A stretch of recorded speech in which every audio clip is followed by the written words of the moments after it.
होते हैं प्रोसेस के अंदर ऑर्गेनाइजिंग में, और ये लाइन बाय लाइन लिखना है। सबसे पहला स्टेप जो होता है वो होता है identification and division of work.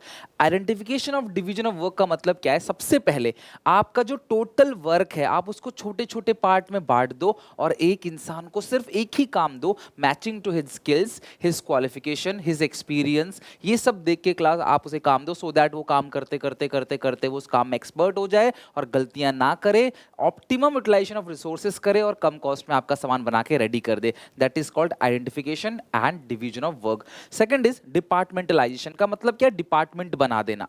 अब डिपार्टमेंट हम दो तरीके से बना सकते हैं, फंक्शनल और डिविजनल। काम को फंक्शन के अकॉर्डिंग बांटते हैं, प्रोडक्शन करने वाले सारे लोग प्रोडक्शन डिपार्टमेंट में, सेल्स करने वाले सारे लोग सेल्स डिपार्टमेंट में, मार्केटिंग करने वाले सारे लोग मार्केटिंग डिपार्टमेंट में, एचआर वाले एचआर डिपार्टमेंट में। This is called functional department, जब हम डिपार्टमेंट बनाते हैं फंक्शन के आधार पर। लेकिन जब हम डिपार्टमेंट बनाते हैं प्रोडक्ट के आधार पर तो उसको बोलते हैं डिविजनल, यानी कि फंक्शनल डिपार्टमेंटेशन और divisional departmentation. One product one department. Health product के लिए एक अलग डिपार्टमेंट है, ठीक है, कॉस्मेटिक के लिए अलग डिपार्टमेंट है, हर किसी प्रोडक्ट का अलग डिपार्टमेंट। तो यहाँ पे डिपार्टमेंट बनाया जाता है। फिर एक काम किया था जिसका नाम है assignment of duty. Assignment of duty का मतलब ड्यूटी दिया जाना, कौन इंसान की क्या रिस्पॉन्सिबिलिटी है, क्या उसका क्लास जिम्मेदारी है ऑर्गेनाइजेशन के अंदर। एक पेपर दिया जाता है, इसको बोलते हैं class job description. Job description के अंदर क्लास कंप्लीट लिखा रहता है कि उनकी इस काम के टुवर्ड्स क्या रिस्पॉन्सिबिलिटी है, क्या अब उनको अथॉरिटी मिलेगी। नेक्स्ट है एस्टैब्लिशिंग रिपोर्टिंग रिलेशनशिप।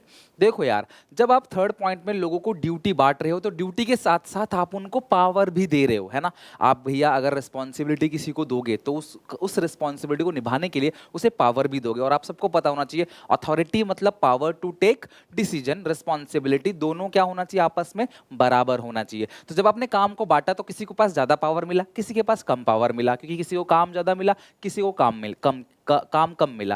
तो जिसको ज्यादा पावर मिला वो बन गया सुपीरियर, जिसको कम पावर मिला वो बन गया सबऑर्डिनेट। और जो सबऑर्डिनेट है वो रिपोर्ट करेगा सुपीरियर को, यस सर करेगा सुपीरियर को। मतलब मैं अपना काम कर रहा हूं तो मैं अपने ऊपर वाले को रिपोर्ट करूंगा, वो अपने अपने ऊपर वाले को रिपोर्ट करेगा। This is called establishing reporting relationship. तो ये था क्लास ऑर्गेनाइजिंग का पूरा